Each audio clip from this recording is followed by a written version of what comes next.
Hey everyone, are you taking protein supplements to lose weight and get healthier? Maybe you're trying to build muscle and drinking protein shakes every single day?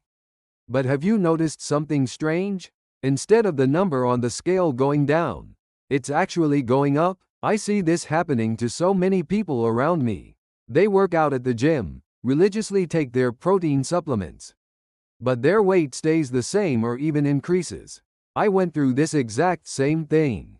I was trying to lose weight, so I cut back on regular meals and ate nothing but chicken breast and protein supplements. 3 months later, I stepped on the scale and was shocked to find I had gained 2 kilograms.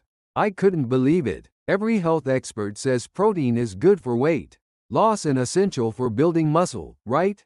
Here's the truth. The protein supplement itself isn't the problem. The real issue is how you take it, when you take it, and how much you're consuming. According to a 2023 study published by Harvard Medical School, people who consumed protein supplements incorrectly experienced an average 18% increase in body fat. Meanwhile, those who used them properly saw a 23% decrease in body fat and a 12% increase in muscle mass. Same product, completely different results. So what's going wrong? First, most people completely overlook the calories in protein supplements. 1 scoop of protein powder contains about 120 to 150 calories on average. Add milk or soy milk, and you're looking at another 200 to 250 calories. If you're taking it 3 times a day, that's 900 to 1200 extra calories. That's almost an entire meal worth of energy. The bigger problem is that most people keep eating their regular meals while adding protein supplements on top.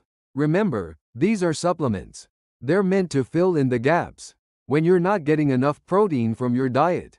If you're eating 3 full meals a day and then adding supplements, your total calorie intake will naturally increase.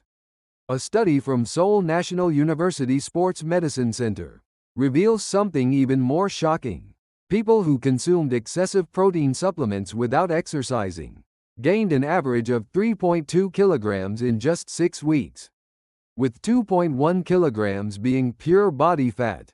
Yes, protein builds muscle, but only when there's proper exercise stimulus. Here's something really important that many people don't know. Our bodies have a limit to how much protein they can absorb at once. According to research from the International Society of Sports Nutrition, the average adult can effectively utilize only about 20 to 30 grams of protein per serving. Even highly trained athletes rarely exceed 40 grams. What happens to the excess? It doesn't magically turn into muscle. Instead, your body converts this extra protein into glucose through a process called gluconeogenesis.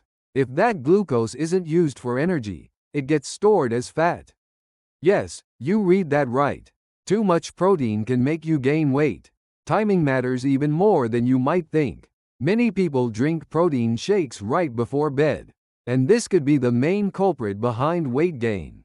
A 2024 study from the University of Copenhagen showed that people who consumed protein supplements right before sleep gained an average of 2.8 kilograms of body fat after 3 months. In contrast, those who took it immediately after exercising lost 1.4 kilograms of body fat and gained 2.1 kilograms of muscle mass. Why does this happen? Right before sleep, our metabolic rate drops significantly. When you consume a lot of calories in this state, they're much more likely to be stored as fat rather than used for energy. Taking protein supplements before bed on days when you haven't exercised is absolutely the worst timing possible. So how should you take them? This is where it gets really important. First, calculate your daily protein requirements accurately. The average adult needs about 0.8 to 1 gram of protein per kilogram of body weight. If you exercise regularly, you might need 1.2 to 1.6 grams. For someone weighing 70 kilograms, that's roughly 84 to 112 grams of protein per day. Most people are already getting sufficient protein from their meals. 2 eggs for breakfast give you about 12 grams. 100 grams of chicken breast at lunch provides about 23 grams. And a piece of fish for dinner adds another 25 grams. With the protein from rice and side dishes, you're already hitting 70 to 80 grams per day. Data from the American Nutrition Association makes this even clearer. The typical diet already provides about 80% of daily protein requirements. Therefore, supplements should only fill in what's truly missing. 1 scoop per day, maybe 2 at most, is usually enough. Second, timing is crucial.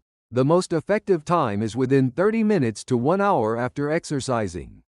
This is called the golden window when muscle synthesis is most active. Research from McMaster University in Canada found that consuming protein immediately after exercise resulted in a 73% higher muscle synthesis rate compared to consuming it 2 hours later. Taking protein supplements with breakfast is also a good option. After fasting overnight, your body needs protein in the morning. If you skip breakfast or eat very lightly, adding 1 scoop of protein supplement at this time can be very effective. Research from UCLA Medical School showed that people who consumed adequate protein at breakfast maintained satiety longer throughout the day and reduced their overall calorie intake by an average of 15%. Third, mix your supplements with water or low-fat milk. Many people add bananas, honey, nuts, and chocolate to improve the taste, which can easily push 1 serving over 500 calories. The calories from the protein supplement alone are sufficient, so keep it simple. If you really want to add flavor, use a small amount of low-calorie fruits like strawberries or blueberries. The type of protein supplement matters too. There are 3 main types on the market: whey protein concentrate, whey protein isolate, and casein protein. Concentrate is cheaper but contains more carbohydrates and fat, with about 70 to 80% protein content per scoop. Isolate is slightly more expensive, but contains over 90% protein with almost no carbs or fat. If weight loss is your goal, whey protein isolate is much better. According to research from Wageningen University in the Netherlands, people who chose whey protein isolate lost an average of 1.8 kilograms more body fat after 12 weeks compared to those using concentrate. Fourth, you must combine it with exercise. This cannot be emphasized enough. Protein supplements are not magic powder. Without exercise that stimulates your muscles, the protein you consume will go elsewhere.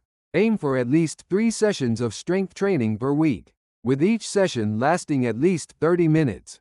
Research from Tokyo University Institute of Sports Science supports this. People who only consumed protein supplements without exercising showed almost no muscle gain after 8 weeks, and gained an average of 2.3 kilograms of body fat. Meanwhile, those who consumed the same amount of protein while doing strength training 3 times per week gained 1.7 kilograms of muscle and lost 1.2 kilograms of body fat. Fifth, consider your activity level. Someone with an office job sitting all day has different protein needs than a delivery worker walking over 10,000 steps daily. If your activity level is low, reduce your protein supplement intake accordingly. Now let me share a practical recipe that worked well for me. Right after exercising, mix 1 scoop of protein supplement with 200 milliliters of skim milk and add a handful of frozen blueberries, then blend it. The antioxidants in blueberries help with muscle recovery after exercise, and the calcium in skim milk aids muscle contraction. The total calories are about 250, which is appropriate, and it tastes good enough to stick with long term. For breakfast replacement, mix 1 scoop of protein supplement with 200 milliliters of low-fat milk, 30 grams of oatmeal, and a pinch of cinnamon powder. The fiber in oatmeal helps maintain satiety longer, and cinnamon helps regulate blood sugar. This provides a complete meal while keeping total calories around 400. Remember something very important. There are crucial precautions you need to know. People with kidney problems should be especially careful about excessive protein intake. Too much protein can burden the kidneys. If you have chronic kidney disease or diabetes, consult with a medical professional before deciding on your intake amount. Also, if you have lactose intolerance, Choose whey protein isolate or plant-based protein supplements instead of regular whey protein. Undigested lactose can cause bloating or diarrhea, and this discomfort might prevent you from exercising properly, eventually leading to weight gain. One last thing to remember: protein supplements are just tools to help your diet and health management. Don't rely solely on them. You need a balanced diet through natural foods, regular exercise, sufficient sleep, and stress management, all working together to achieve true health. Don't obsess over the number on the scale either. Muscle is denser than fat, so it weighs more for the same volume. Therefore, if you exercise diligently while consuming adequate protein, your weight might stay the same or even increase slightly, but your body will be much firmer and your body fat percentage will decrease. Use body composition analysis to check both muscle mass and body fat percentage together. If you found this video helpful, please subscribe and hit the like button. I truly support your journey to healthy transformation. Stay healthy, everyone.